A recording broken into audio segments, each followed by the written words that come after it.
but also really providing respected publicists as a resource. I know you graduated from Morgan State, and so kind of what, and you studied PR. It wasn't kind of like, oh, I studied music and I just happened to go into PR. This was you. So please introduce yourself and let us know what's going on. Yes. So I'm very unique. I would say this. We had like a team call Tuesday, and everyone on the call actually, on my team, we actually went to school for PR. But that's very different. I'm not saying that you cannot be, a successful publicist, PR professional, whatever title you want to give yourself, that you have to go to school for it.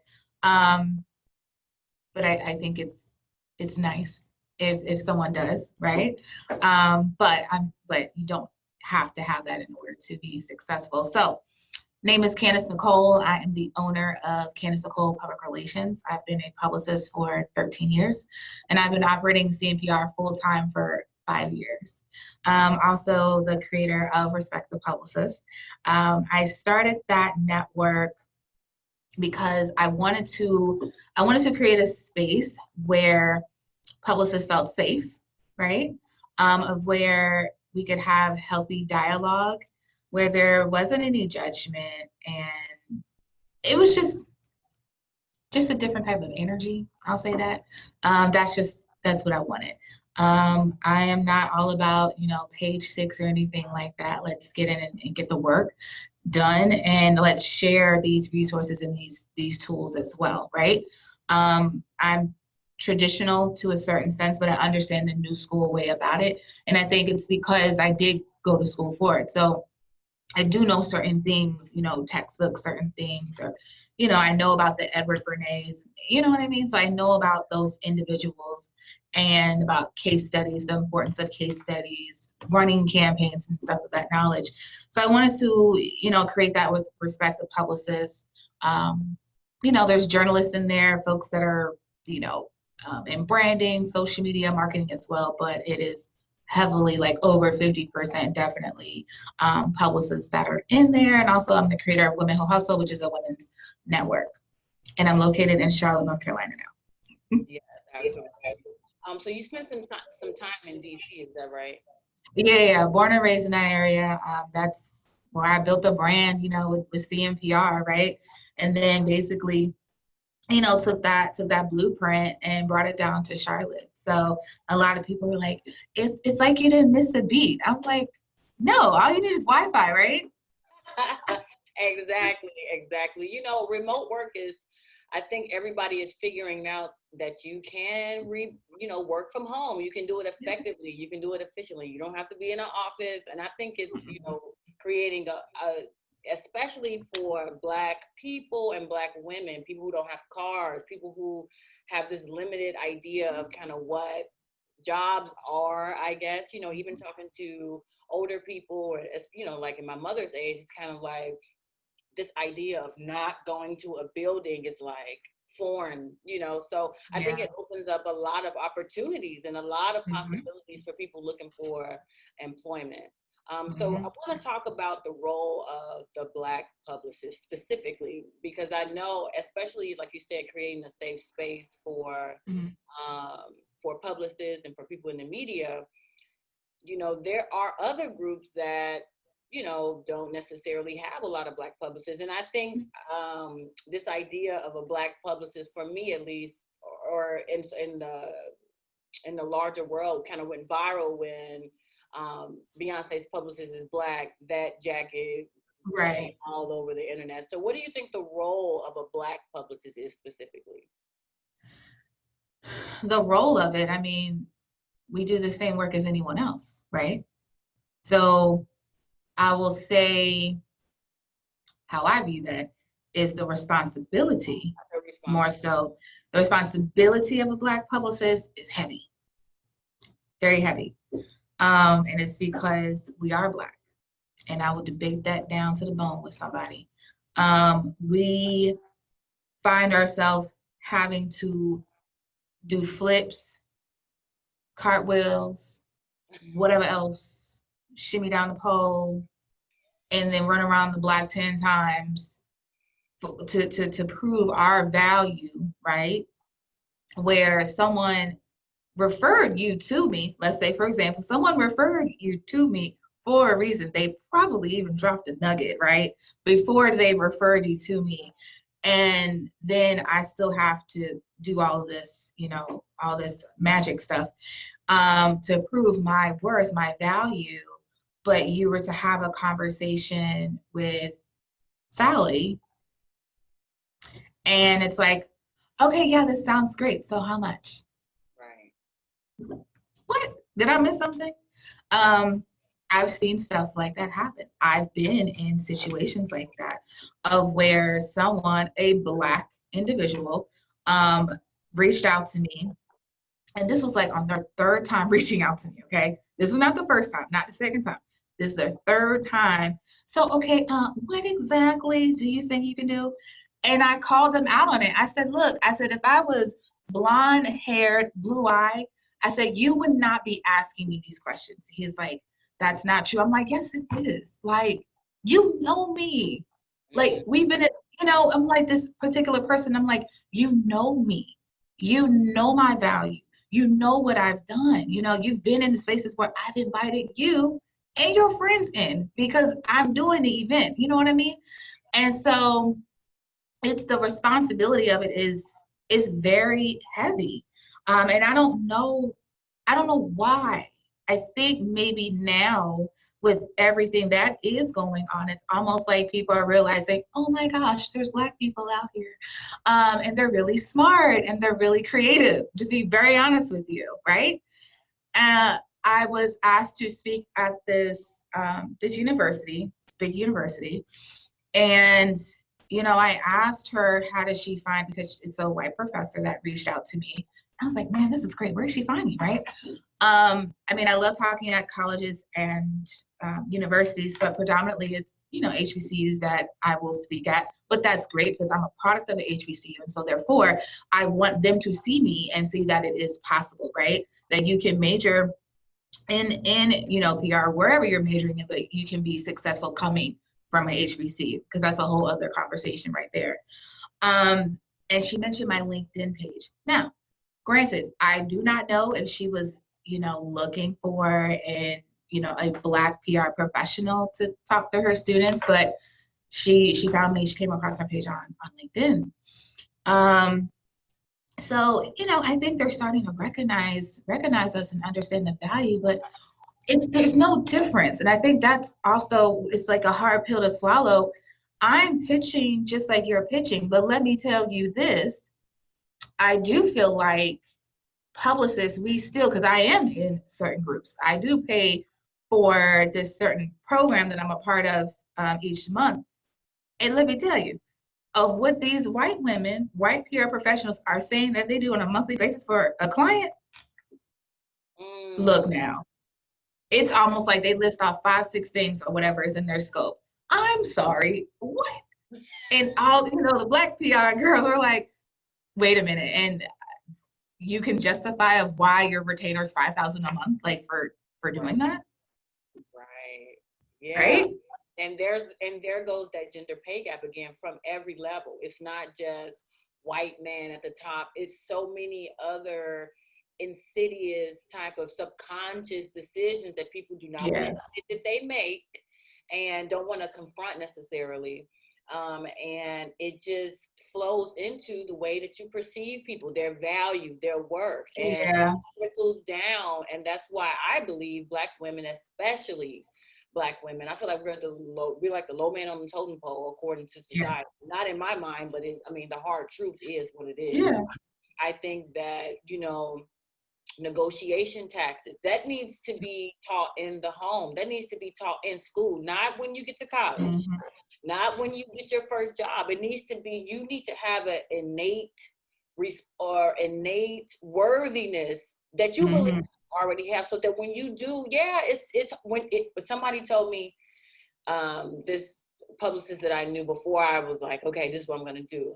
He told me, Gabby, you're not going to be a $400 an hour publicist if you don't ask for $400 an hour. Nobody's going to give you $400 an hour. Okay. You have to. Okay. Nobody's going to give that to you. Put my feet down, put my heels on the ground. You have to give yourself permission to even allow yourself, and I really need to talk about this because I'm in the process of allowing myself to be okay to say, I know I can bring in $50K a month with CNPR. I know I can bring in $100K, a month with CNPR, right? Yes. You have to get to you have to shift your mindset, because that's a big old pill to swallow, that you even allowed yourself to think that and then say it out of your mouth, right? In general, but definitely as the Black community and definitely as the Black woman. Because I do feel like someone will have, a white woman and a Black woman, and they're like, okay, you're 5,000, and she's 5. It's almost like they'd rather go with Sally, she's 5,200, right?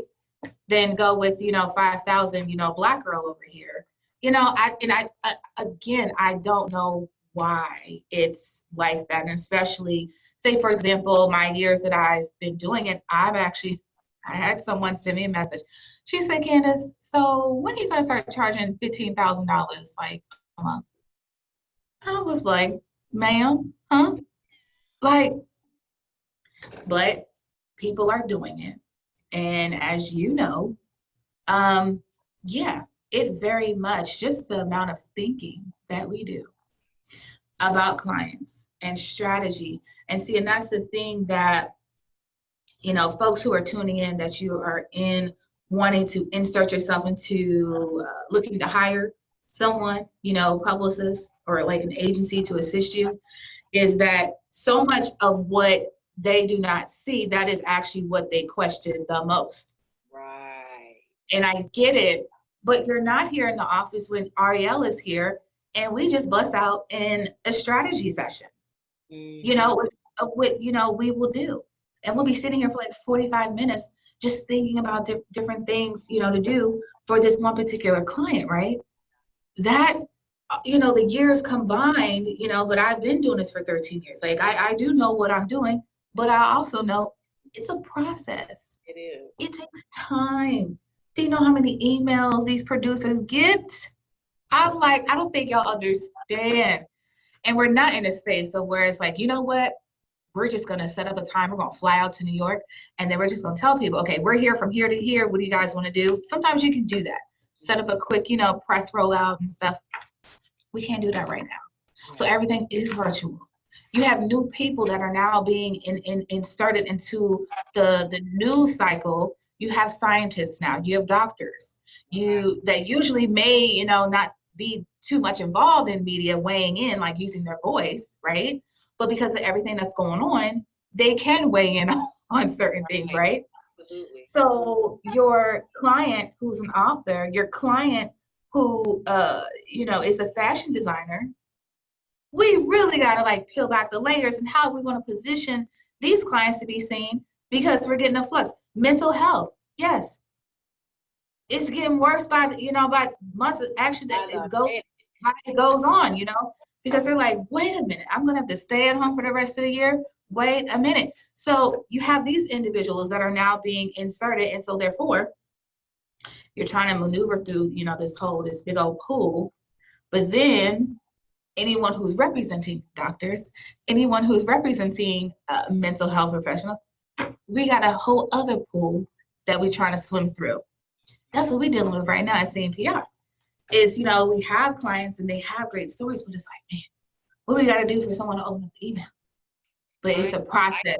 I say all that to say, y'all, we are well within our right to charge that amount.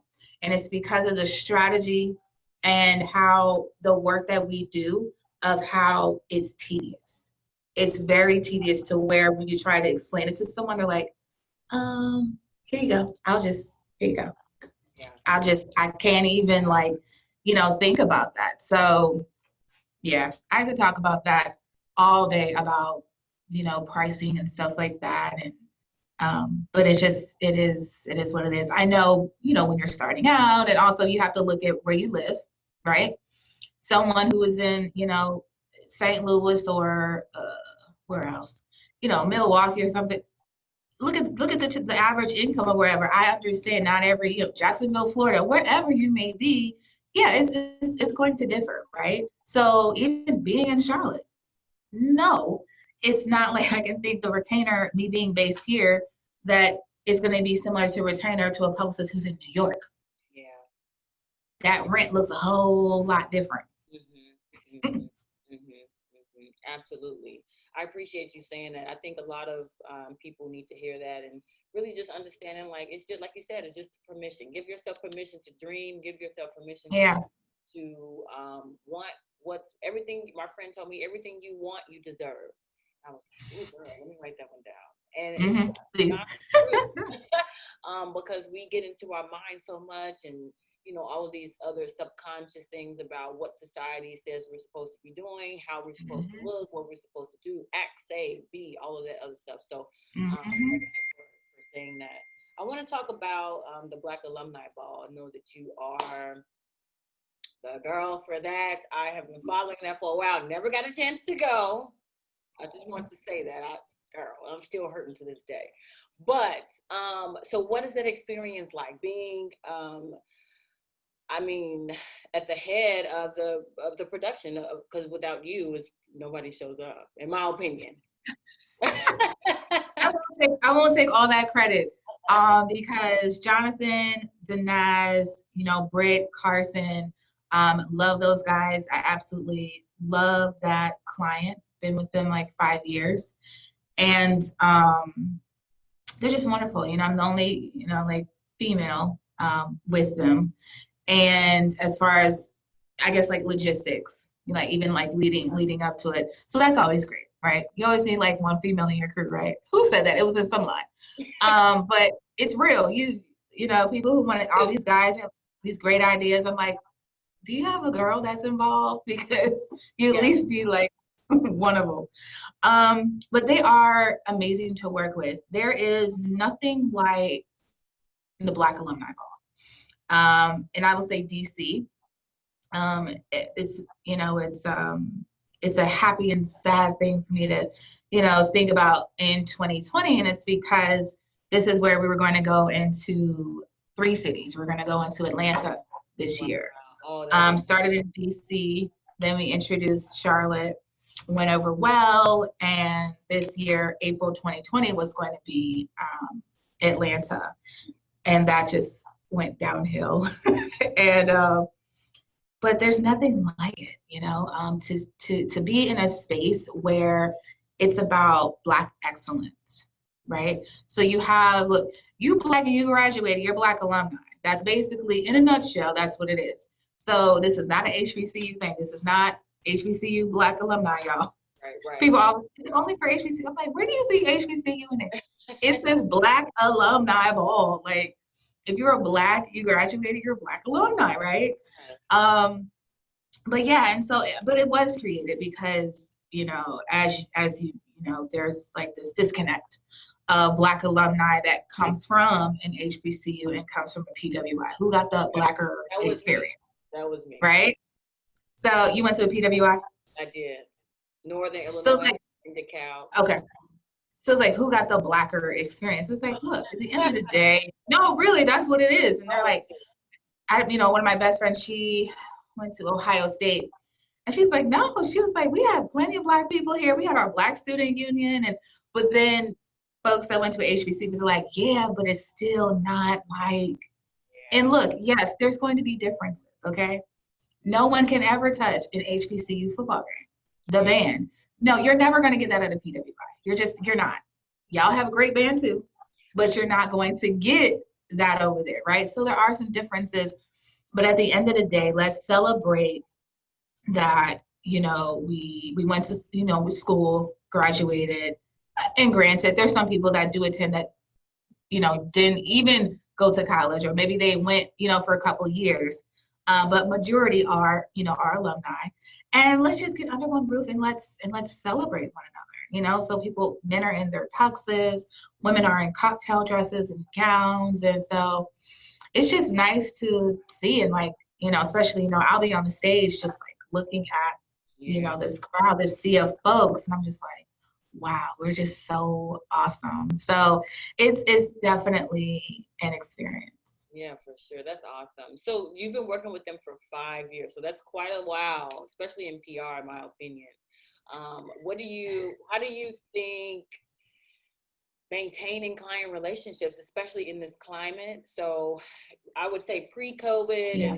and post-COVID, what is your strategy, or, just from what you know over the years about maintaining client relationships, continuing to deliver, Mhm.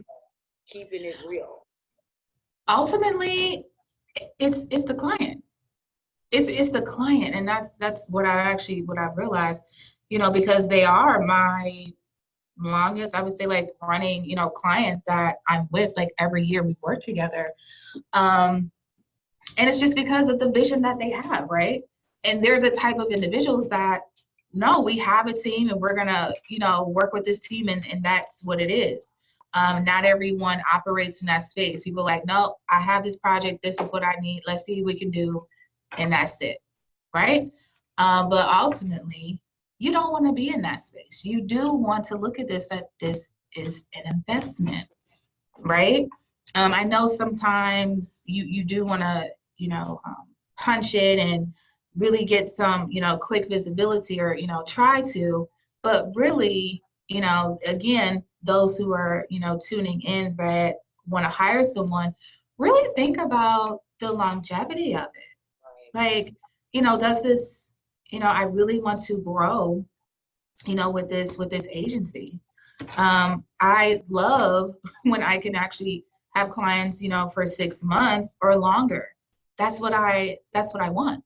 I don't want this revolving door of, like, okay, they're on for 3 months and then they're coming on here and they're coming on here. But hey, at the end of the day, sometimes it does happen like that. But I would actually say it actually is the client, where the mindset is of the client, what the vision is of the client, because they're going in saying, no, like, this is a longevity type of relationship that I want to build with you. Like, I know I'm here and I know we have to do this and we're gonna go here and you'll be able to assist. You know what I mean? Yeah.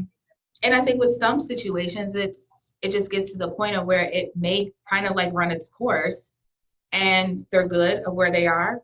So they may take a break and maybe they will come back, or they're happy of where they are, of the type of visibility that you were able to generate for them. Right. So I honestly think it's up to the client. Like, there's been stuff where I thought we've done a great job, but they just didn't have any more money in their budget. Yeah, that's so it's like, what are you gonna do? Hey, that's what it all boils down to. Like, well, yeah, it's like, what are you gonna do? Black Alumni Wall, that is project based, of course. Do we, keep in contact throughout the year? Yeah, but that is like a project based, situation. But yeah, it's really up to that client and their vision for themselves, and that's why, when I do talk about it, it's always encouraging individuals, come to that publicist with what is your vision? What does that look like? I do not want to operate CNPR. I do not want us to operate as a popcorn business. Right. We're not a microwave business, right?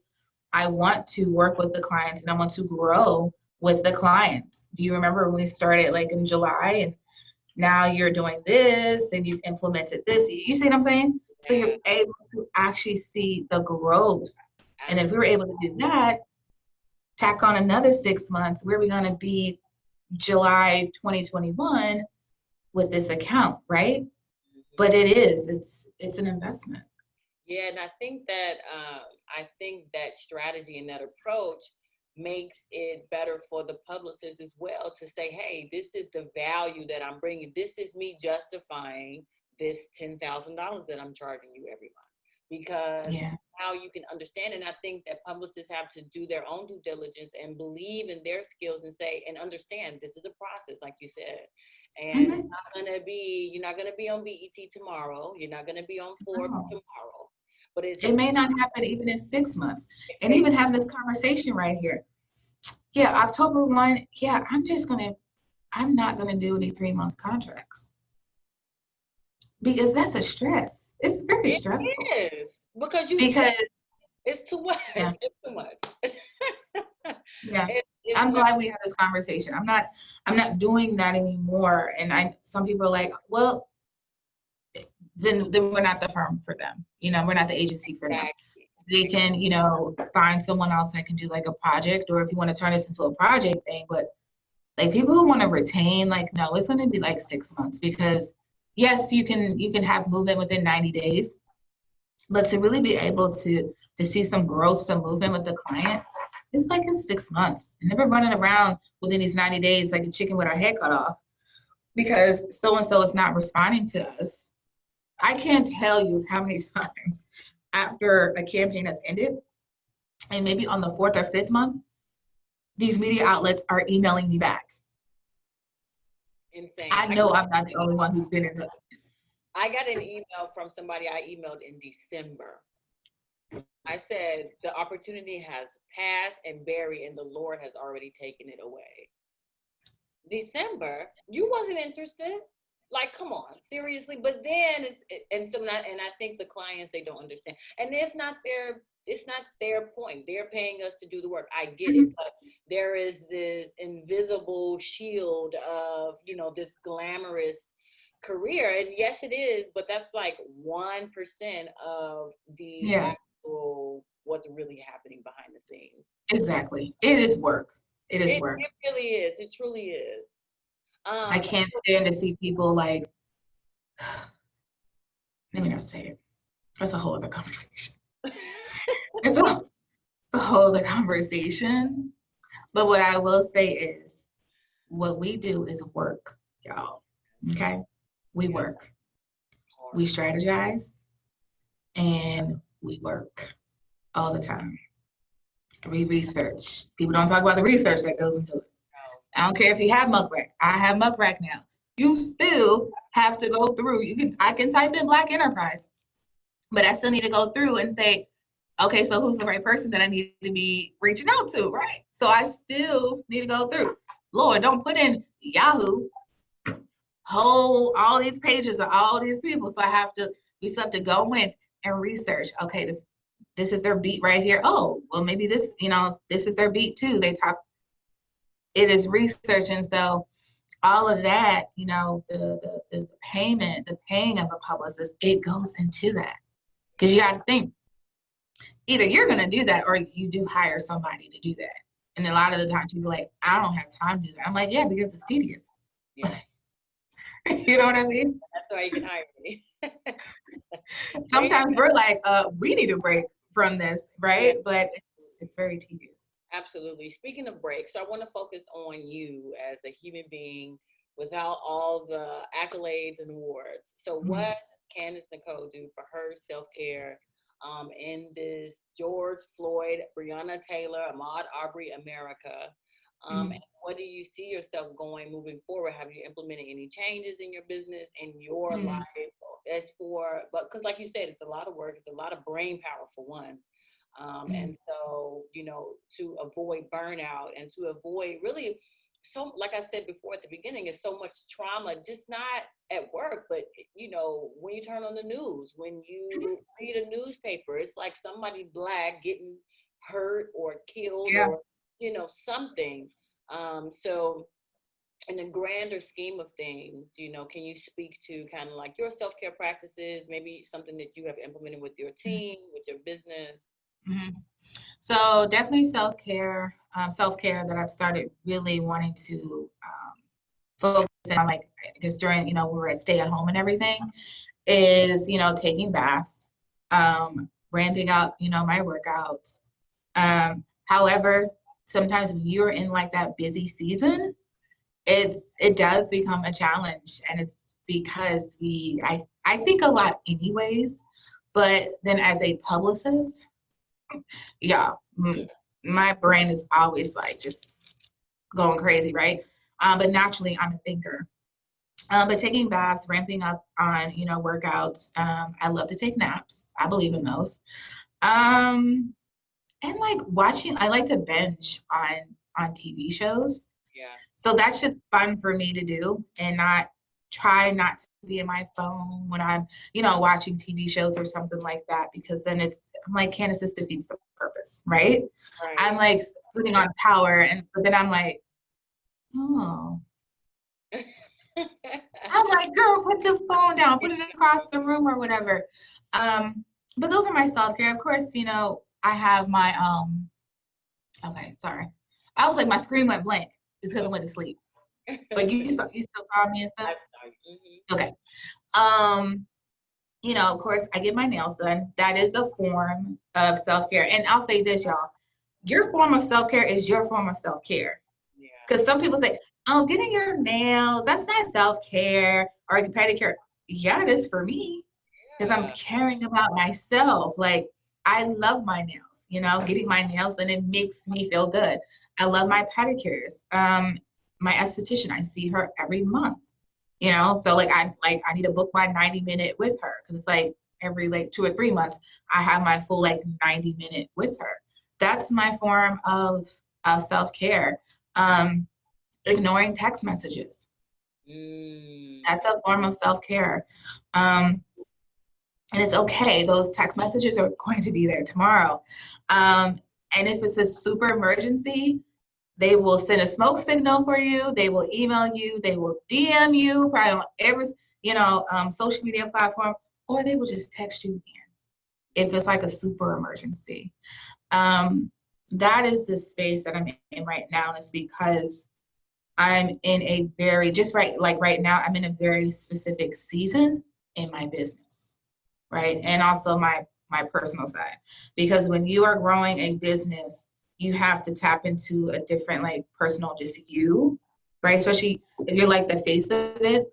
And so, yeah, if you have access to me, it's almost like, be good that you have that access and you're getting that, because with a lot of different individuals, it's not because I don't love them anymore or anything like that.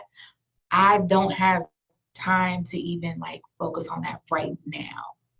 And I know for some people, they're going to hear it and they're going to say, OMG, she sounds like no, but you have to, and you want something different in your life, you got to do something different. Right. So sometimes you have to sacrifice, all this kikiing time. I don't have time to be kikiing up,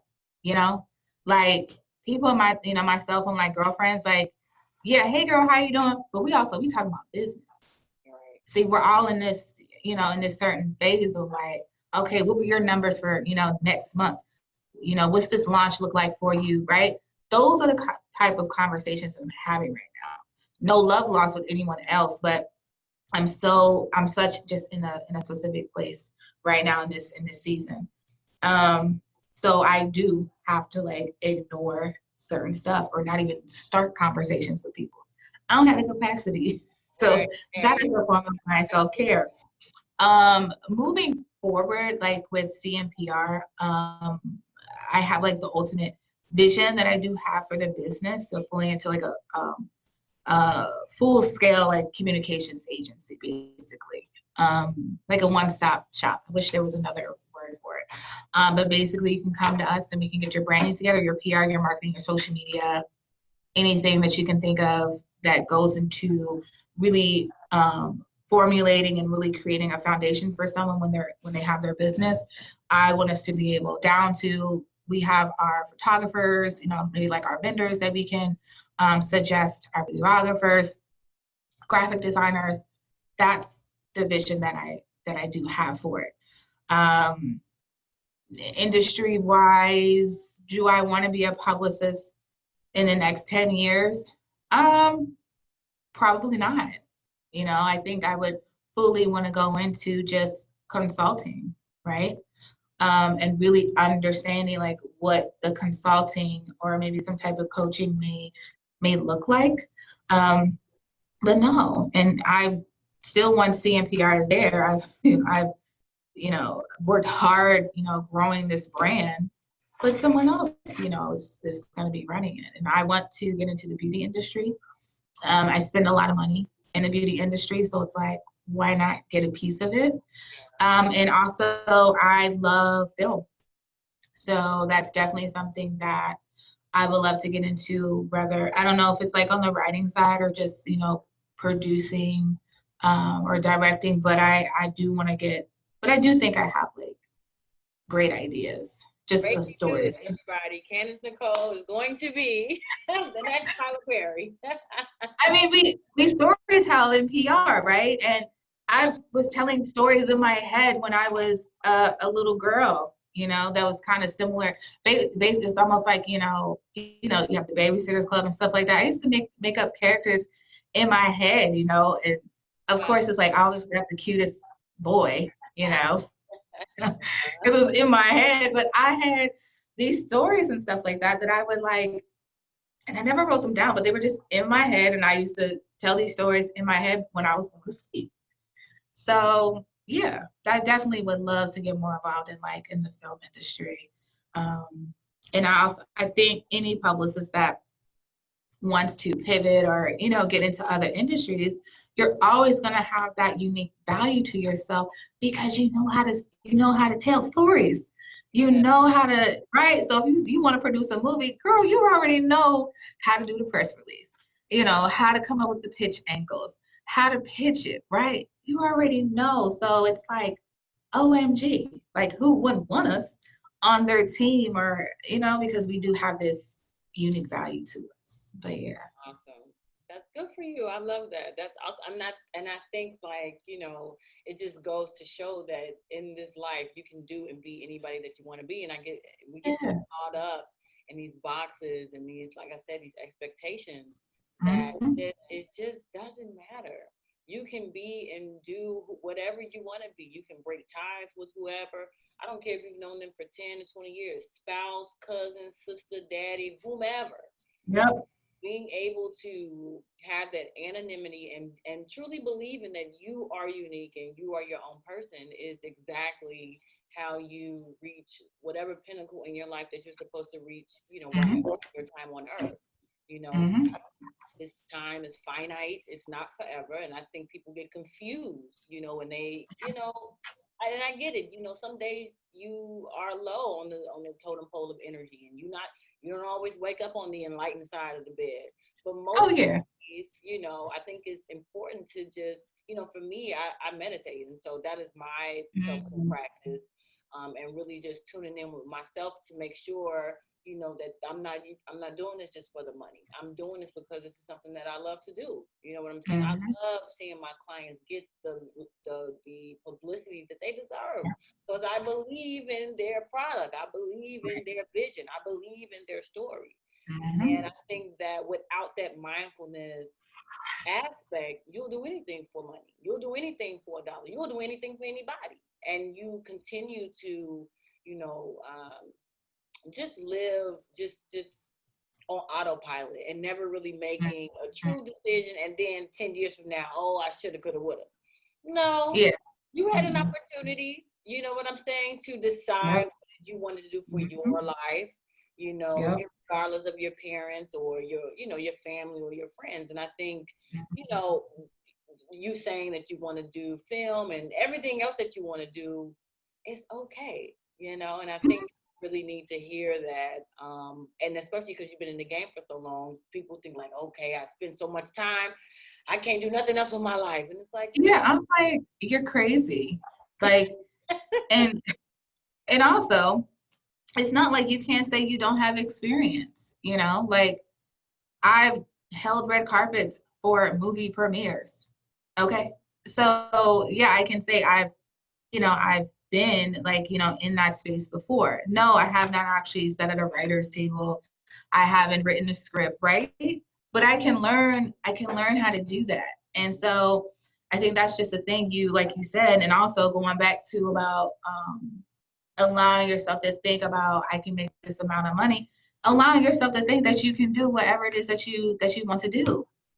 Like it's really you against you. Like you are putting these limitations on yourself, right? Because I know there would be so many people like, oh my gosh, no, you can't, leave PR. You can't. Who says I can't? What are you talking about? Who says I can't? I love the industry, but doing this for like another, 10 years, I don't think so. Like, it's, I now want to really transition into this CEO mode, and hire people onto the team. Like, I've done that. I've done it. I've done it. And it's like, okay, I have created this brand. I know what the vision is. And me as a CEO, how do I need to start walking? What rooms do I need to, walk into, right? So we can continue to build and continue to thrive and go into the way of where I envision this going, where we can hire more people and I can go out and I can fish and I can, bring back the clients to CNPR. That's ultimately, like, when you look at any like CEO and everything, it's at some point you have to get out of the business. Yes. You got to get out of it. But again, it just depends on what the vision is of that person. Just like it depends on what's the vision of your client. If they want a quick turnaround campaign thing, fourth quarter, CNPR is not going to be the one for them. Right. Because I know that in order for us to move a certain way, we need to have certain clients and we need to have that certain commitment. Absolutely. From our clients, right? And they understand this is not just go to her real quick and she can get you. No. You know what I mean? No. I take what I do very seriously. And that's why, like, it's been sometimes with clients on certain projects of where I actually will extend them. So they're not paying anymore. I will extend them like an extra month and a half because I'm not happy with the results. So what is that telling me? This should have been a 6-month thing anyway. Yeah, no more 3-month contract. October 1. Yeah. Fourth quarter. But you know what, like, honestly, what does that tell you? Even with our, like, ready, set, pitch, I may tweak that a bit because that's a 60-day thing, but that may be a 90-day thing. That's more like just getting in there, pitching a client, whatever. With those, they're a little bit different. But I mean, like, change the layout of that. I love having conversations like this because then it makes me think. But yeah. Well, thank you so much for your time. I really, truly, truly appreciate you. Everything that you said, I'm taking me some little notes over here. I hope everybody absolutely enjoys this conversation when we go live with it. Thank you again, Candice Nicole. I really, truly appreciate you. Have an excellent day. I'll see you around. You're so welcome. You too. Bye. Bye.